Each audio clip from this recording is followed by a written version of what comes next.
Permohonan pra-peradilan Roy Suryo didaftarkan pada Senin lalu dalam website Sistem Informasi Penelusuran Perkara SIPP Pengadilan Negeri Jakarta Selatan. Roy Suryo sebagai pemohon mempermasalahkan sah atau tidaknya upaya paksa penangkapan dan penggeledahan.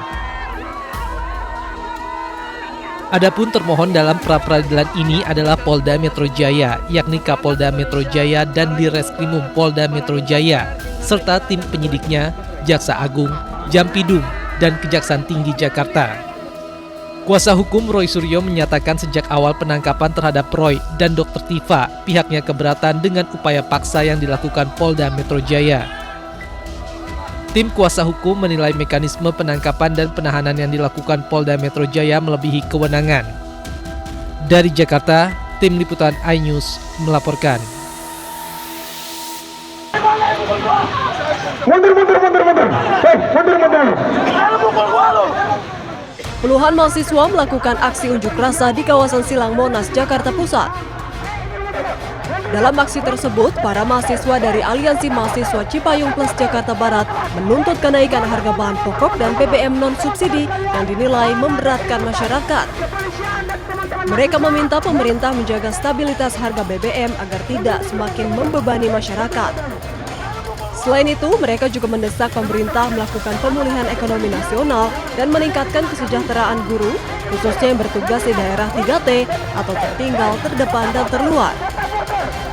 Dari Jakarta, Bagus Prasetya Adi, Eri Nugraha, Jaka Samsa, iNews melaporkan. Terkait uang itu memang saya terima. Muhammad Abdi Mauludin, Ketua Badan Eksekutif Mahasiswa Fakultas Hukum Universitas Bung Karno, mengakui menerima sejumlah uang. Yang menjalani sidang terbuka yang dihadiri ratusan mahasiswa serta Sivitas Akademika UBK. Meski sempat menolak, ia akhirnya mengaku setelah didesak rekan-rekannya, Abdi menerima sejumlah uang dengan alasan untuk biaya operasional aksi, total sekitar 20 juta rupiah. Abdi akhirnya mengaku menerima uang dari pihak tertentu di mana awalnya ditawarkan agar demonstrasi batal digelar. Dana tersebut kemudian dipecah dan dibagikan ke beberapa pihak mulai dari senior kampus hingga pengurus BEM lainnya dengan nominal 2 hingga 2,5 juta rupiah per orang. Terkait uang itu memang saya terima 20%. Saya memakai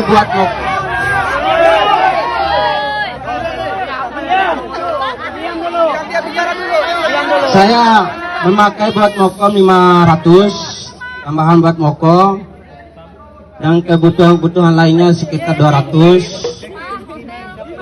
dan satu udah saya bagi sama senior alumni kampus. Saya menerima 2 juta. Udah ya.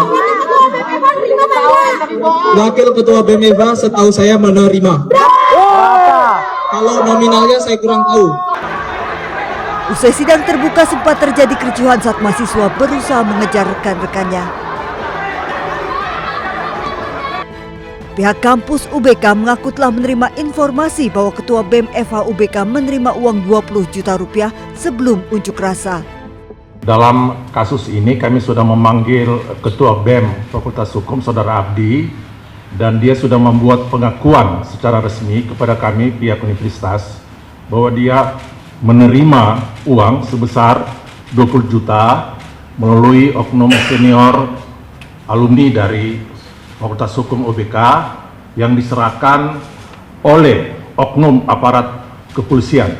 Jadi ada pengakuan dari yang bersangkutan. Dalam proses ini, kami Bung Karno sudah membentuk tim investigasi. Sebelum polemik ini pecah, Abdi bersama perwakilan mahasiswa lainnya sempat diterima oleh Wakil Presiden Gibran Rakabuming Raka di Istana Wapres. Mereka menyampaikan sejumlah tuntutan. Dari Jakarta, tim liputan iNews melaporkan.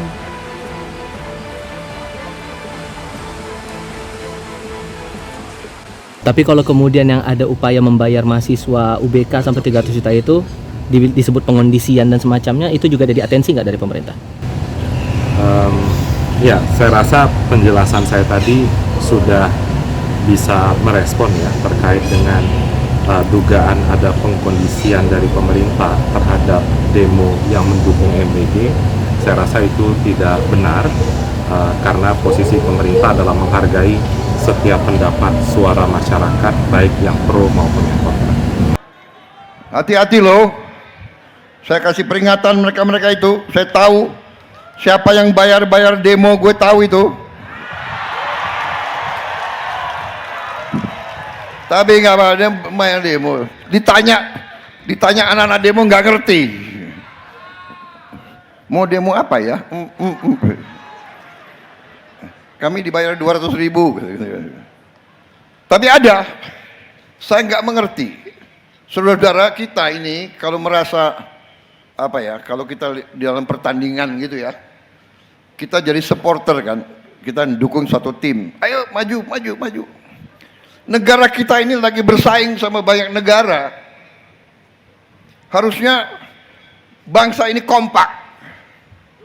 Kalau ada yang kurang, teman yang kurang, tim kita lagi main, ya, mainnya kurang bagus, ya, tetap di supporter, ya. Nanti begitu sudah selesai pertandingan baru dikoreksi.